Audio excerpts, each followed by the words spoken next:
Alright, so what is this, you might be asking? Well, it's a result of me trying to figure out the second part of the gameplay of this game. You are a race of people, had a problem on your home world, so you built a starship. Spintostand, sort of tribal naming system, has to do with the fact that this spins in order to create artificial gravity, and I think I'll follow that theme with a lot of the items that you find on the planet. This is a low color mock-up of the high-res model, so this is not what it's going to look like in the game, but you have the sort of framework of how it's going to look. We're going to have the planet in the background, and we're going to have this spaceship, which is going to have 16 rooms on the two rings, as well as a number of stations on the other parts of the space station. I had to figure out how to build this artwork. And this artwork is going to be part of a sort of GUI system that you're going to use to manage your resources, manage what you're going to research, and just sort of figure out what you're going to do with, your time trying to get down to the planet's surface and save your species from having to wither away in the cosmos as they try and find a new home. This GUI is going to sort of bring to light the loneliness and sort of fragility of your gene pool. At the beginning of the game, you will only have a few adults, and the way that the game will progress is for you to bring embryos out of stasis and raise them, train them, and bring them down to the surface in order to establish a colony and bring the rest of your race down. With the limited resources of a dwindling supply of your gene pool, and the fact that there aren't that many of you left to raise, I'm going to put an emphasis on management of the space station. A lot of the stuff on Earth will end up being automated for the most part. There will be event systems which sort of stop the quick passage of time that will be required to simulate the fact that you're raising people from embryos and training them. This is going to be a GUI sort of area, and you'll be able to pick each room, and I think I want to do like a diorama where when you click on the room it pulls up the room. You'll be able to sort of click on the parts of the room and see things going on and use the GUI that way. So there'll be little tags probably floating out in space when you hover over a room telling you which room it is. You click the room, go in, interact with the room, do your research, and this is where you're going to spend a lot of your time queuing up research and sort of dealing with your populace on the station. You've got your specialized equipment up here that you can't sit down because it's too important.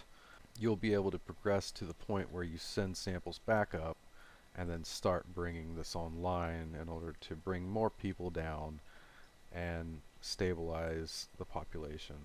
I did the nose by hand, the contouring, but for the back part I really felt like I needed a tool, and that tool comes in the form of a sort of gradient.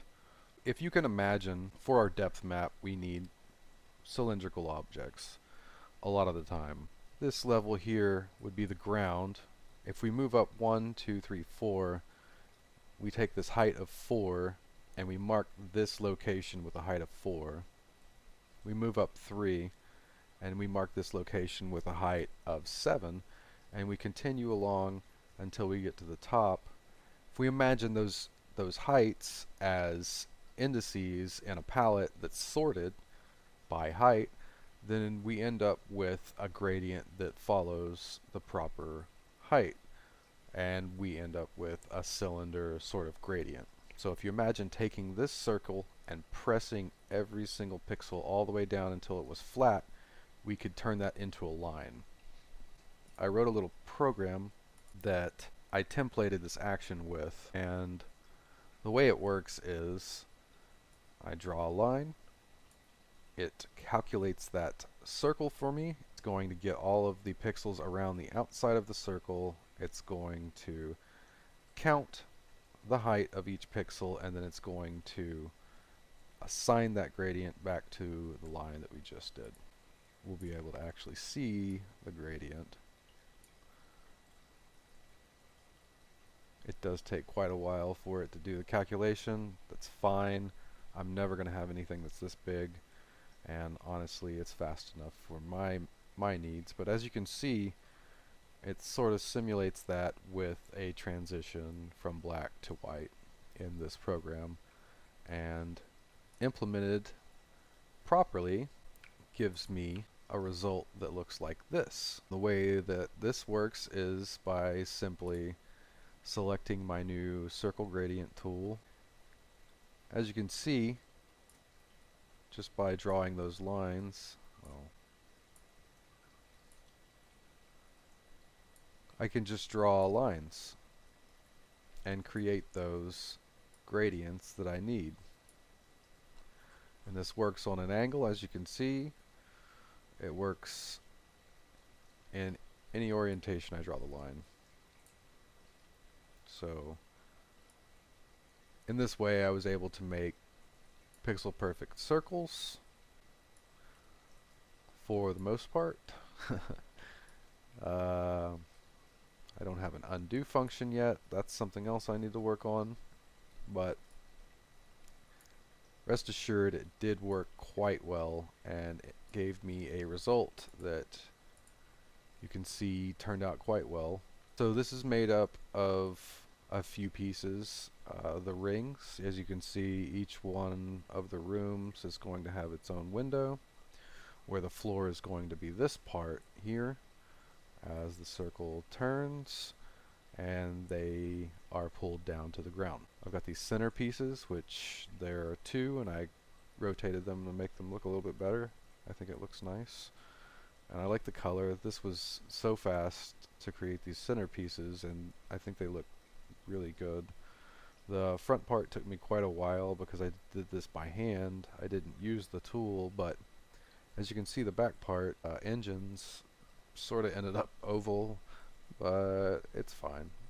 It's round enough for me.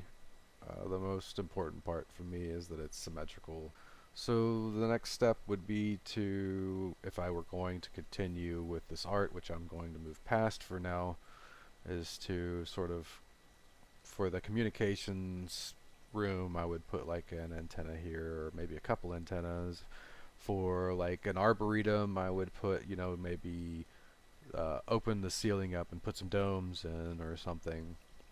Just a little bit of decoration that pertains to each room to make them a little more easy to identify. I want to make the art interactable. I don't want to make it look like a GUI. I want to make the cameras sort of follow you into the room. If that ends up being too much work, I'll just make it a GUI. But for now, I'm going to billboard it with this, and we're going to just sort of play with some ideas of how the UI is going to look. Because we will have, you know, time and maybe a list of resources that you can sort of open up on the side. Basically, the work that I do now is going to be towards fleshing out this template for how I'm going to do the GUI for this portion of the game. So that's pretty much all I have for this week, is the art that I spent far too long making, but I think looks pretty good for the most part. Just let me know what you guys think. Thanks for watching.